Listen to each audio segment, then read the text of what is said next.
It seemed that all of Smitty's thugs wanted a piece of Kevin as more than 20 men laughed and jeered at him. They vastly outnumbered him, so they didn't think he stood a chance.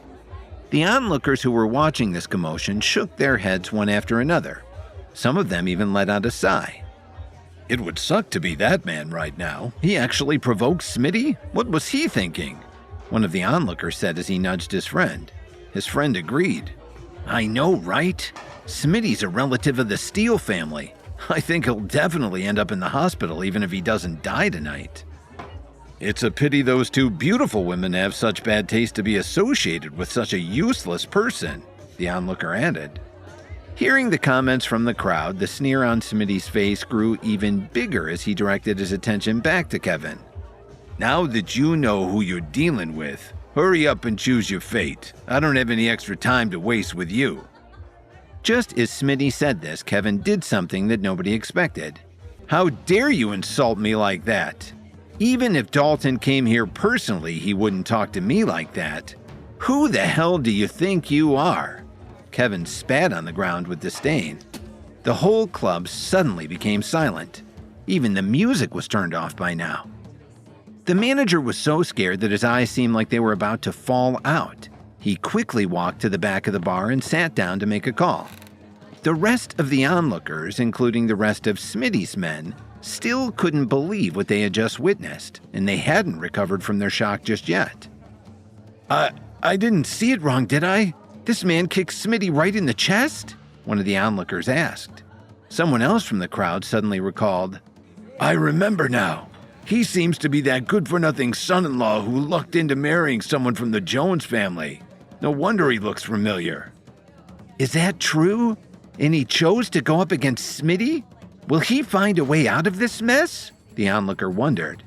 Another person replied, Members of the Steele family are people you shouldn't dare to mess with.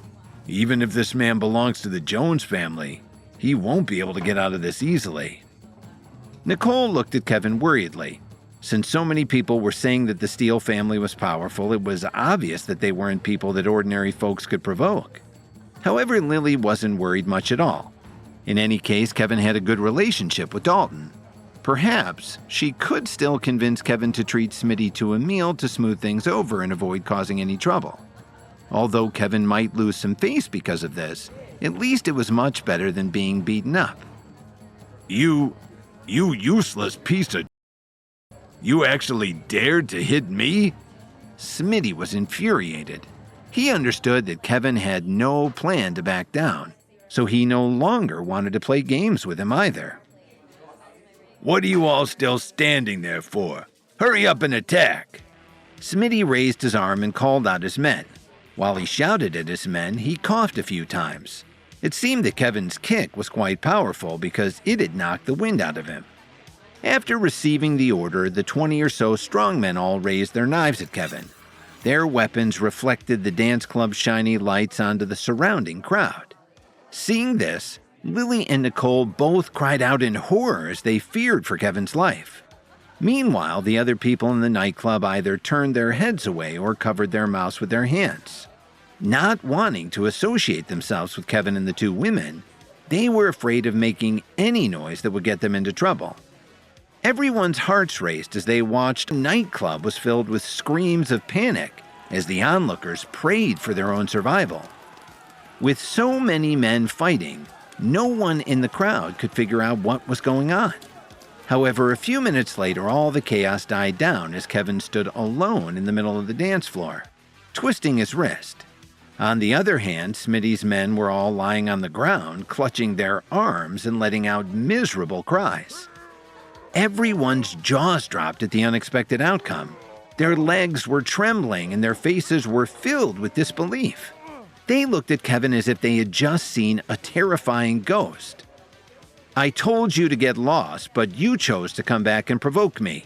You left me with no choice but to do this to your men, Kevin coldly remarked as he slowly walked toward Smitty. Do you know why you can still stand? I don't know, Smitty answered almost subconsciously, fearing for his life. That's because of your brother-in-law, Dalton.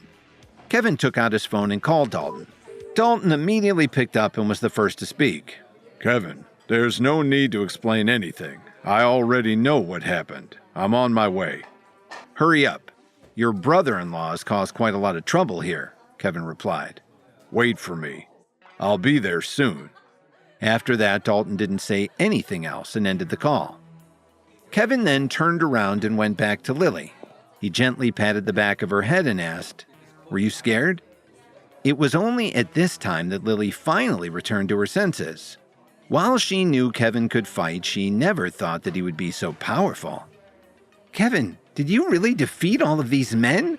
Nicole was still in a state of disbelief. "Who else could have done it if it wasn't me?" Kevin didn't know how else to answer her. "Oh my God, Kevin! I can't believe you're so powerful now." Nicole's eyes grew wide with uncontrollable excitement. Just a moment ago, she had been as worried for Kevin as Lily. "What will happen to you and the others? Will you be arrested?" Lily asked worriedly. Kevin had already gone to prison before after a similar scuffle at the Salix Leaf Hotel. That wouldn't be the case tonight, would it?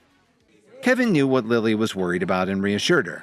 "Don't worry, Lily. They just dislocated their arms. Of course, I only showed them mercy because of Dalton. Otherwise, they wouldn't have been as lucky." By now, the surrounding crowd had slowly come back to their senses as well. One of them commented, "Didn't they say he was just a good-for-nothing son-in-law? Maybe they were talking about some other guy. Besides, how can he be so good at fighting?" "I can't believe he defeated more than 20 knife-wielding men using his bare hands. I thought I'd only see something like that in the movies," another onlooker added. "He only crippled their arms because of Smitty's connection with Dalton. If it had been anyone else." When someone mentioned this, the rest of the crowd couldn't help but shudder at the thought. Meanwhile, Smitty's men grimaced in pain as they nursed their injuries. Their faces were pale, and their foreheads were covered in cold sweat. As soon as some of them managed to get back up, there was only one thought in their minds right now: run!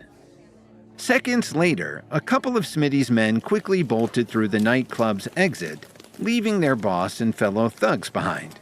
Despite this, Smitty remained confident. As long as Dalton was willing to help him, he would definitely have his revenge on Kevin. Little did he know that Kevin had actually called Dalton earlier, and his brother-in-law was already on the way.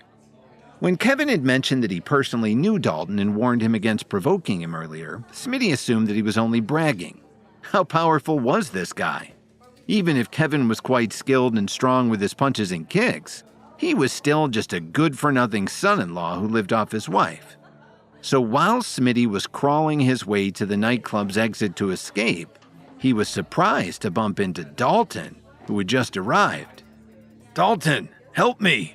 There's a stupid piece of over there who wants to kill me, and he even said that he's friends with you," Smitty uttered in relief, as if his life-saving prayer had just been answered. Hi, Kevin here. If you're wondering what happens next, then stay tuned on the Pocket FM Universe channel for more episodes.